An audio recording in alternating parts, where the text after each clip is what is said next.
Hey, vinyl community, Marker again from Sound Matters, talking all things vinyl as always. I'm glad to be back at the helm today after a short vacation last week with my family. Hope you've all been keeping well and enjoying some great music in the meantime. Today, we're taking a look at another preamp. I'm on a bit of a preamp roll at the moment, but it's one that I've had in my possession for some time. I did a piece of content about recording vinyl into your computer or ripping vinyl into your computer. It's a handy little convenient box that enables you to do that also happens to, of course, be a Phono Preamp. And the item or the model in question is this little box behind me, which is the Rega Fono Mini A2D MK2. Try saying that after you've had a few. But having had it for some time now, I've come to the conclusion that it's one of the best value, budget, or affordable, if you like, phono preamps on the market. So why is that the case? Is it one of the best value for money, pound per pound or dollar per dollar phono preamps that you can buy? Let's find out and get straight into the video.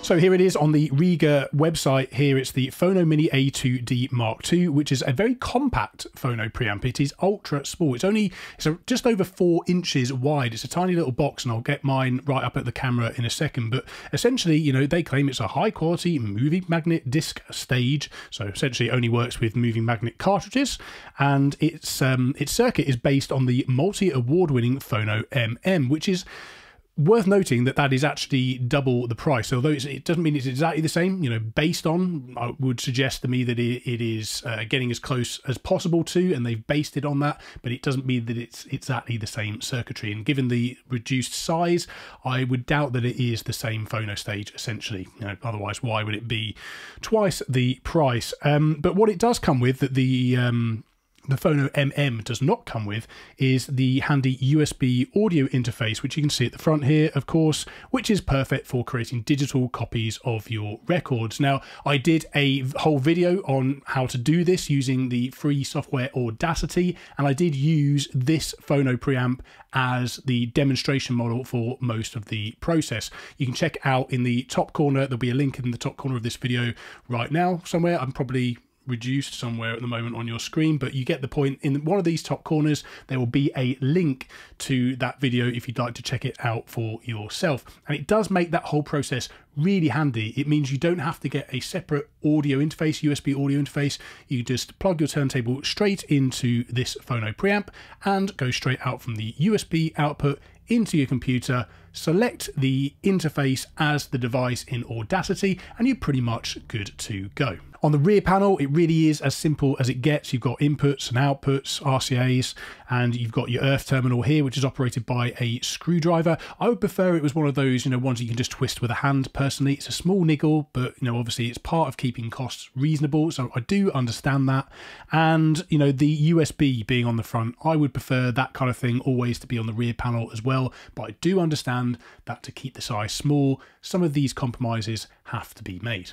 It is worth noting, though, that this is the Mark II version, and compared with the Mark I version, Mark II looks significantly better from an aesthetic viewpoint. This is the old Mark I version, and you can see similar idea with the USB and the level on the front. So I forgot to mention that level control essentially controls your recording level, so you need to look at that very carefully if you're ripping records to your computer to make sure you don't get any distortion and clipping when you're recording.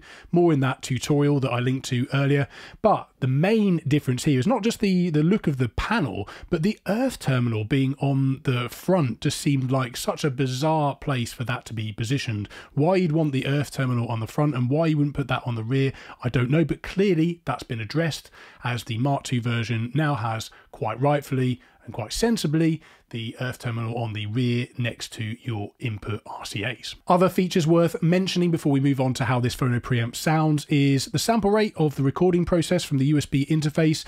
It is 16-bit and then up to 48 kilohertz maximum. In an ideal world, I would have liked to have seen this up to 24-bit, but again, I appreciate that things are made to a cost, and I think it's impressive that they've got a USB interface into this small compact unit at all whatsoever. Now, there's a lot of debate as to whether it's worth going higher than 16-bit 44.1, you know, based on the human range of hearing.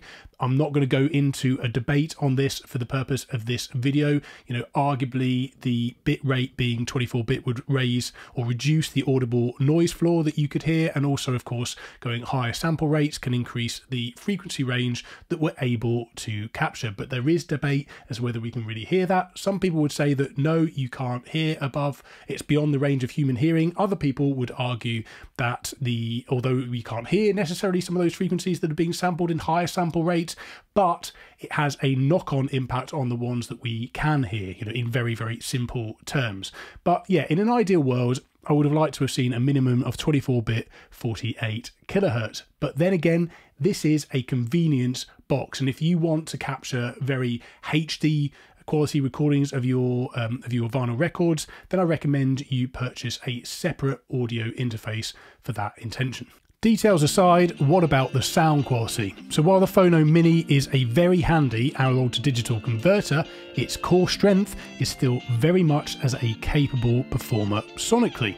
To me, the sound quality is very neutral. It brings out the best of your records as the artist and engineer intended, without adding too much in the way of colour to the sound. For a Phono Preamp below the $200 mark, and actually it's priced as low as £110 in the UK, the dynamics and confident sound of the Phono Mini A2D is hard to beat. Having tested the unit on both of my turntables, a Project X1 and a Technics SL1500C, I can say it comfortably holds its own against more expensive Phono Preamp options. The instrument separation is crystal clear, and there's a confident delivery from a timing perspective. For a budget Phono Preamp, it's a gripping listening experience. When paired with an Autophon 2M Blue, you get a greater sense of the extended high frequency range that a nude elliptical stylus brings, compared with the 2M Red.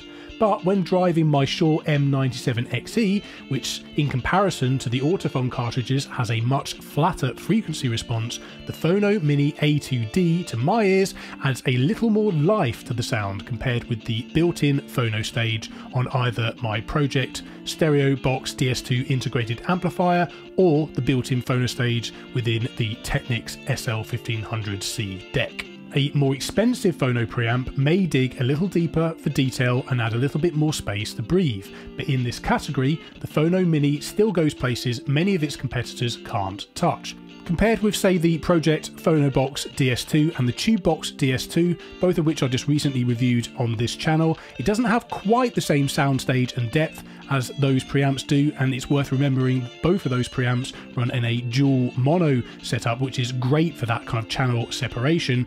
So it's worth noting that fact, and of course they are slightly more expensive Phono preamps, but considering the price difference, I think the Rega Fono Mini gets pretty damn close. So to conclude, this Phono Preamp easily deserves to be in, say, the top 5 of one of the most affordable, best quality, best value for money Phono Preamps you can buy. So if you're in the market and you're on a budget looking for a great sounding Phono Preamp, and you'd like the option to be able to archive your records at the same time with one convenient box, this should definitely be on your list to check out. So that concludes today's review. Thank you ever so much for watching. Let me know your thoughts and comments down in that comment section below as always, and I'll get back to those as soon as I possibly can. And of course, before we wrap up, thank you ever so much as always to the continued sponsors of this show, who include Groove Washer, who make fantastic record cleaning products, and of course 12-inch, who make these great vinyl record display systems that are used to display records behind me in each and every video. There are discount codes that you can benefit from in the description below, as well